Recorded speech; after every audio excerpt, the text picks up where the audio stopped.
Class 10 chemistry 1 chapter 1 है रासायनिक अभिक्रिया एवं समीकरण। आया बात समझ में? रासायनिक अभिक्रिया एवं समीकरण, तो हम सबसे पहले रासायनिक अभिक्रिया के बारे में जानेंगे।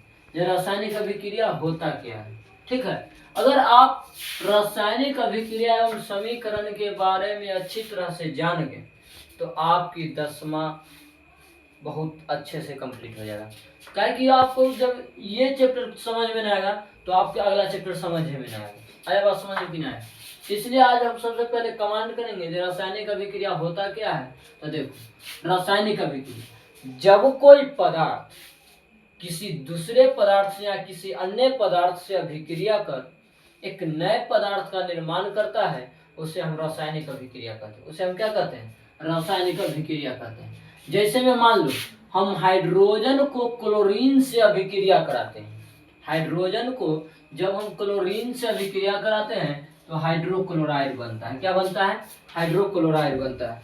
बात समझिए, हाइड्रोक्लोराइड। तो देखो, ये हाइड्रोजन है और ये क्लोरीन है, और इसको हम रासायनिक अभिक्रिया। एक बात और ध्यान रखना, जी अगर कोई पूछे जो कौन सी अभिक्रिया में कोई पदार्थ अपनी रूप रंग खो देता है तो फिर से अपनी मूल अवस्था में नहीं आता है, तो वो बताना तुम सब रासायनिक अभिक्रिया, ठीक है। आप लोग को नवा पढ़ने को मिला होगा, एक रासायनिक अभिक्रिया और एक भौतिक अभिक्रिया, ठीक। एक रासायनिक अभिक्रिया और एक भौतिक अभिक्रिया। रासायनिक अभिक्रिया में क्या कहते हैं?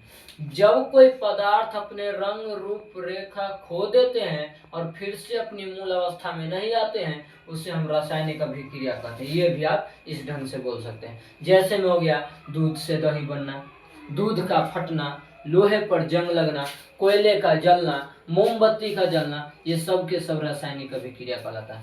उसके बाद भौतिक अभिक्रिया में जब कोई पदार्थ कि किसी विधि द्वारा उसके रूप रेखा या रंग को खो देते हैं, उसकी मूल अवस्था को खो दिया जाता है और फिर से वो अपनी मूल अवस्था में आ जाता है, उसी अभिक्रिया को हम भौतिक अभिक्रिया कहते हैं।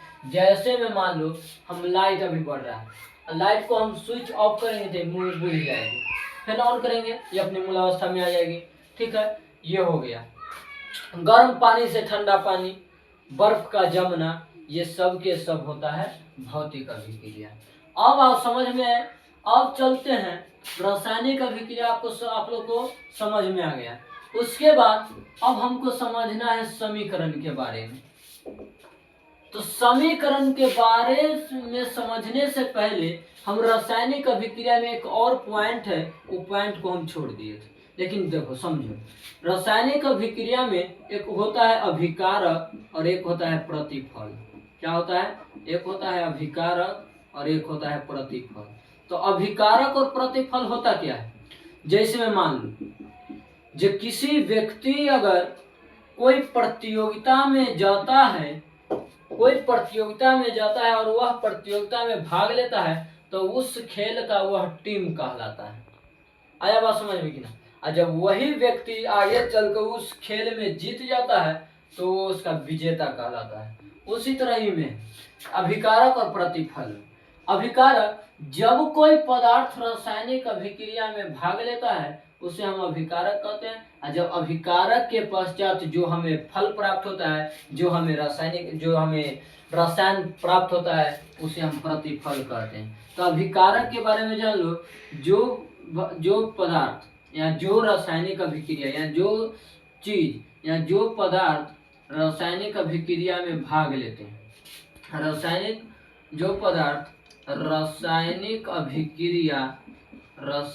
अभिक्रिया में भाग लेते हैं उसे हम क्या कहते हैं? अभिकारक कहते हैं।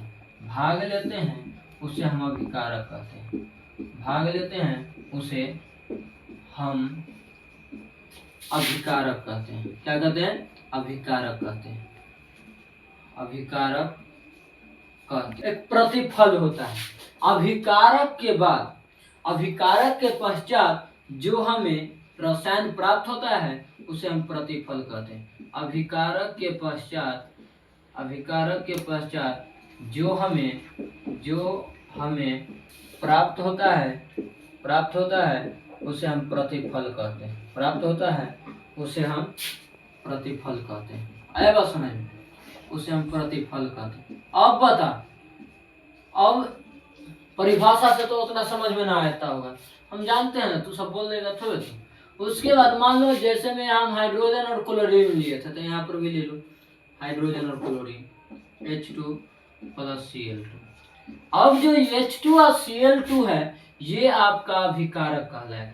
क्या कहलाएगा? अभिकारक कहलाएगा। आया बात समझ में, अभिकारक है। और जब H2Cl2 के बाद बना था 2HCl, वो हमें प्रतिफल कहलाएगा। यही हुआ रासायनिक समीकरण। आया बात समझ में?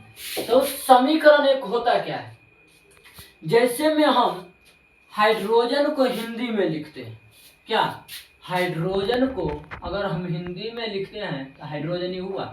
अब हाइड्रोजन को संकेत क्या होता है? H, परमाणु संख्या 1 होता है। क्लोरीन में आ जाओ, क्लोरीन का संकेत होता है Cl और परमाणु संख्या 7 होता है कि ना होता है? तो हाइड्रोजन समीकरण में हमको यही याद रखना है। अगर कोई पूछ दे जे हाइड्रोक्लोराइड का सूत्र क्या होता है, तो हाइड्रोक्लोराइड का आप लोग को ऊपर लिखा हुआ है 2HCl ना, हाइड्रोक्लोराइड का सूत्र होता है 2HCl। अगर आपको यही सूत्र याद नहीं रहेगा तो आप रासायनिक अभिक्रिया नहीं कर सकते। बस यही आपको सूत्र याद रखना है, जो हाइड्रोक्लोराइड का सूत्र होता है 2HCl। और ऑलराउंडर में भारत के या इंडिया किसी भी विश्व में हो, आपको एक ही रकम मिलेगा, ये आपका है रासायनिक समीकरण। और हर एक चीज का परमाणु, हर एक तत्व का रसायन, हर एक तत्व का संकेत, परमाणु संख्या ना, ये सब के सब आपको पूरे विश्व में एक ही रकम को पढ़ने को मिलेगा। आया समझ में बात? इसलिए यही था आपका रासायनिक अभिक्रिया एवं समीकरण। इससे आगे और बात है, जब तक आप लोग इतना ही आप लोग कमांड कीजिए, उसके बाद नेक्स्ट क्लास में आपको आगे का डाउट क्लियर कराया जाएगा।